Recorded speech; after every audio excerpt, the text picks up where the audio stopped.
This channel does not promote any violent, harmful, or illegal activities. All content provided by this channel is meant for an educational purpose only. Top quality और consistent performance के लिए सिर्फ silver pump नाम याद रखना। Reserve ব্যাংকের কোপে এবার তিনটি ব্যাংক। জুলাই মাসের 4 তারিখ থেকে এইসব ব্যাংকে ব্যবসা বন্ধের নির্দেশ দিয়েছে reserve bank of India. Banking regulation act of 1949 35A এবং 56 এর অধীনে এই নির্দেশ দিয়েছে আরবিআই। এর ফলে সমস্যায় পড়তে পারেন গ্রাহকরা, কারণ এর মধ্যে দুটি ব্যাংকে গ্রাহক নির্দিষ্ট কিছু পরিমাণ টাকা তুলতে পারবেন, আর অন্য ব্যাংকটির ক্ষেত্রে সেই সুযোগও পাবেন না গ্রাহকরা। তাতেই চাপে পড়েছেন গ্রাহকরা।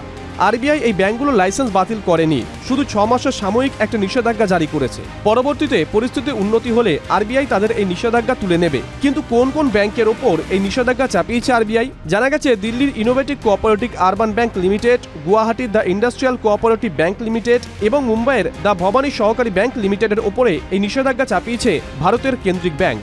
এই ব্যাংকগুলো শুধুমাত্র কর্মীদের বেতন, ভাড়া, বিদ্যুৎ বিল ইত্যাদি মেটানোর জন্য খরচ করতে পারবে। এর বাইরে কোনো ধরনের খরচ করতে পারবে না এরা।